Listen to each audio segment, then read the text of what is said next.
എല്ലാവർക്കും നമസ്കാരം. പുതിയൊരു വീഡിയോയിലേക്ക് എല്ലാവർക്കും സ്വാഗതം. ഇന്ന് ഞാൻ റംബൂട്ടാന്റെ തന്നെ ഒരു വീഡിയോ ആയിട്ടാണ് വന്നിരിക്കുന്നത്.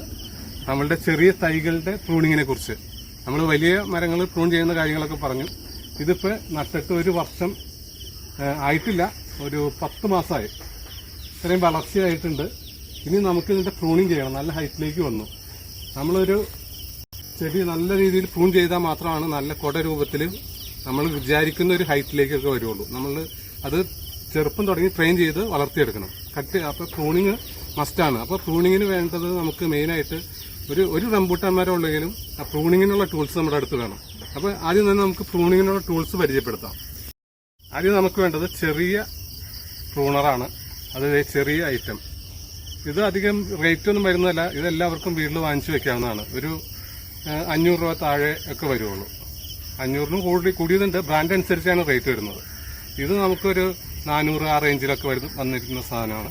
അപ്പോൾ ഇതിന്റെ ഗുണം എന്ന് വെച്ച് കഴിഞ്ഞാൽ നമ്മൾ ഈ ചെറിയ കൊമ്പുകൾ ഇങ്ങനെ ശിഖരമായിട്ട് വരുന്നത്, ഇതിന്റെ ടിപ്പ് നമ്മൾ പതുക്കെ ഒന്ന് കട്ട് ചെയ്ത് കൊടുക്കണം. ഇങ്ങനെ കട്ട് ചെയ്ത് കൊടുക്കണം. നമ്മൾ പ്രൂൺ ചെയ്ത് വിടുന്നതാണ്. അപ്പോൾ ഇവിടെ നിന്ന് അപ്പോൾ പുതിയ ശിഖരങ്ങൾ ഈ സൈഡിൽ നിന്നൊക്കെ ശിഖരങ്ങൾ വരും. അപ്പോൾ മരം നല്ല വിസ്തൃതിയിൽ വളരുകയും ചെയ്യും. നമുക്ക് അതിനനുസരിച്ചുള്ള ശാഖകളുണ്ടെങ്കിലാണ് അതിനനുസരിച്ച് നമുക്ക് കൂടുതൽ വിളവ് കിട്ടുള്ളൂ. പൂക്കാനും കായ ഉണ്ടാവാനൊക്കെ കൂടുതൽ ശാഖകൾ വേണം. അപ്പോൾ എല്ലാത്തിൻ്റെ ഈ ടിപ്പുകൾ നമ്മൾ കട്ട് ചെയ്ത് കളയണം. ഈ ടിപ്പ് അതിനാണ് ഇത് യൂസ് ചെയ്യുന്നത്. അടുത്ത് വന്നിട്ട് നമുക്ക് ഇതൊരു പ്രൂണറാണ്. ലോപ്പർ എന്ന് പറയും. ഈ ലോപ്പറിന്റെ ഗുണം എന്ന് വെച്ച് കഴിഞ്ഞാൽ നമുക്ക് കുറച്ച് മുഴുത്ത കമ്പുകൾ, ഒരു കൈവിരലിന്റെ ഒക്കെ നടുവിരലിന്റെ ഒക്കെ വലുപ്പമുള്ള കമ്പുകളൊക്കെ നമുക്ക് ഇത് എക്സ്റ്റെൻഡ് ചെയ്യാൻ പറ്റും. അത് കട്ട് ചെയ്യാൻ പറ്റുന്നതാണ്. അപ്പോൾ ഇത് എക്സ്റ്റെൻഡ് ചെയ്തിട്ട് ഒന്ന് തിരിച്ചു കഴിഞ്ഞാൽ ലോക്കാവും. ഇതും ലോക്കാവും. അപ്പോൾ റംബൂട്ടാൻ മരങ്ങൾ ചെടികൾ ഉണ്ടെങ്കിൽ നമുക്ക് രണ്ടാമത് മേടിക്കേണ്ട ടൂൾ ഇതാണ്. ഇതിന്റെ ആവശ്യം എന്ന് വെച്ച് കഴിഞ്ഞാൽ ഇപ്പോൾ ഈ ചെടി ഇത്രയും ഒരു 8 അടി ഹൈറ്റിലെങ്കിലും വന്നിട്ടുണ്ട്. അപ്പോൾ നമ്മൾ ഇപ്പോൾ ഇതിന്റെ ഹൈറ്റ് ഇത് ഏകദേശം തടിയൊക്കെ അത്യാവശ്യം മൂത്ത് തുടങ്ങി. ഇത് നമ്മുടെ നടുവിരലിന്റെ വണ്ണമുണ്ട്. അപ്പോൾ നമുക്ക് ഇതൊരു 4 അടി ഹൈറ്റിലേക്ക് നിലനിർത്താം. ഈ ശിഖരങ്ങൾ ഇവിടെ വന്നിട്ടുണ്ട്. അപ്പോൾ അതിന്റെ മേളിലായിട്ട് കട്ട് ചെയ്യാം. ഇപ്പോൾ 6 അടിയൊക്കെ വന്നിട്ടുണ്ടല്ലോ. അപ്പോൾ ഇവിടെ വെച്ച് നമുക്കവിടെ കട്ട് ചെയ്ത് കളയാം. ഉണ്ടാ ഇത്രയും കട്ട് ചെയ്തു. ഇനി ഇവിടെ നിന്നുള്ള ശിഖരങ്ങൾ പുതിയതായിട്ട് വന്നോളും. പിന്നെ അടുത്തതായിട്ട് നമുക്ക് വേണ്ടത്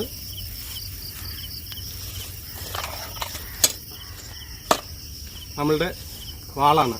ഇപ്പൊ ഇതിന് വാളിന്റെ ആവശ്യമില്ല. നമ്മൾ വലിയ ട്രീകൾക്കാണ് ഈ വാളിന്റെ ആവശ്യം. അതായത് വലിയ കൊമ്പുകൾ, മുഴുത്ത കൊമ്പുകൾ ഉണ്ടെങ്കിൽ അത് കട്ട് ചെയ്യാനായിട്ട് എളുപ്പമാണ്. അപ്പൊ ഇത് നമുക്ക് മൊത്തത്തിലൊന്ന് പ്രൂൺ ചെയ്യാം. അത് കാണിച്ചു തരാം. നമ്മൾ ഈ മരത്തിന്റെ ഒരു 3 അടിക്ക് താഴേക്ക് ശിഖരങ്ങൾ ഉണ്ടെങ്കിൽ അത് നിർത്താൻ പാടില്ല.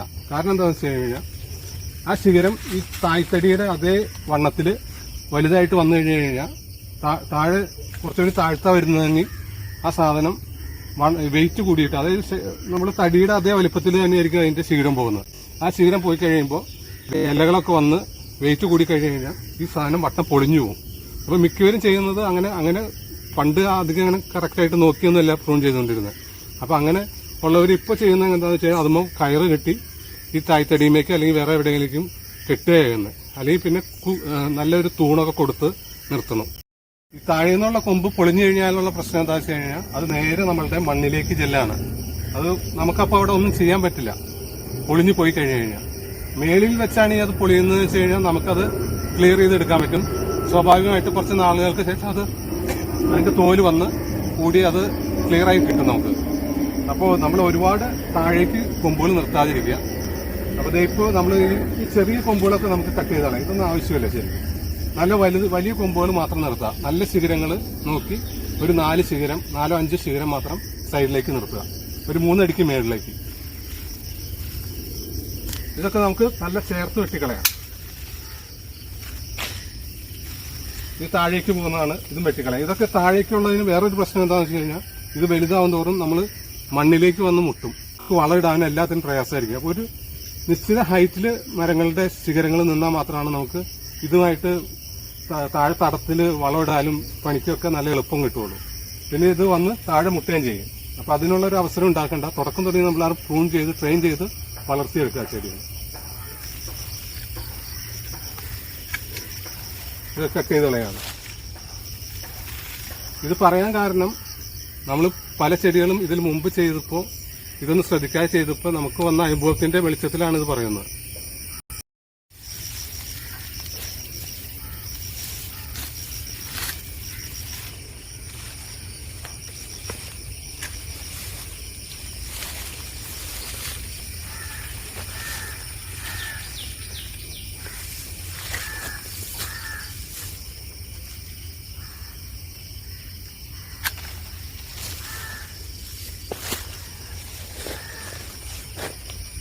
ഇതൊക്കെ ചെറിയ ശിഖരമാണ്, മൂത്തിട്ടില്ല.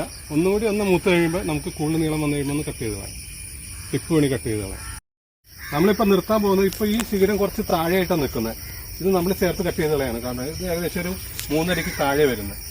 അപ്പോൾ ഇത് ചേർത്ത് നമ്മൾ കട്ട് ചെയ്ത് കളയാണ്. അപ്പോൾ നമ്മളിപ്പോൾ നിർത്തിയിരിക്കുന്ന 1, 2, 3 ശിഖരം നിർത്തിയിട്ടുണ്ട്. നല്ല സ്ട്രോങ് ശിഖരങ്ങൾ. ചെറിയ ഇതൊക്കെയായിട്ട് കട്ട് ചെയ്ത് കളയാം. മേളിലേക്കുള്ളതുണ്ട്. ഇപ്പൊ ഇതൊരു നിങ്ങൾക്ക് നോക്കിയാൽ കാണാം, മൂന്ന് സൈഡിലേക്ക് നമ്മൾ ശിഖരം വളർത്തിയിട്ടുണ്ട്. കൂടുതലായിട്ട് ഒരുപാട് ശിഖരങ്ങൾ വളർത്തിക്കഴിഞ്ഞാൽ തിക്കായിട്ട് വളരും. അപ്പോൾ അത് കൂടുതൽ ഫംഗസ് രോഗം അതുപോലെ മറ്റുള്ള രോഗങ്ങളൊക്കെ വരാൻ സാധ്യത കൂടുതലാണ്. അപ്പോൾ നമ്മൾ ഒരു 3-4 ശിഖരം, മാക്സിമം 4 ശിഖരം, അതൊരു 3 അടിക്ക് മേളിലേക്ക് നിർത്തുക.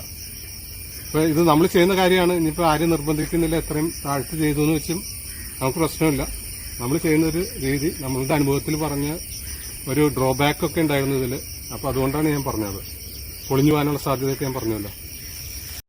നമ്മൾ പിന്നെ ഈ മഴക്കാലമൊക്കെ ആയിരുന്നു പുല്ലൊക്കെ പെട്ടെന്ന് കയറാൻ സാധ്യതയുണ്ട്. അപ്പോൾ നമ്മൾ വീഡ് മാറ്റ് അങ്ങനെയുള്ള സാധനങ്ങൾ ഇട്ട് കൊടുക്കാം. അതിന് പൈസ ചിലവുണ്ട്. ഇത് നമ്മൾ കോഴിവളത്തിന് വരുന്ന ചാക്കുകളാണ്. അപ്പോൾ അത് ചുമ്മാ ഇതിന്റെ മെളികൾ ഇട്ട് കഴിഞ്ഞാൽ അവിടെ പുല്ല് മുളക്കില്ല. അപ്പോൾ തടം നല്ല വൃത്തിയായിട്ട് കിടന്നോളൂ.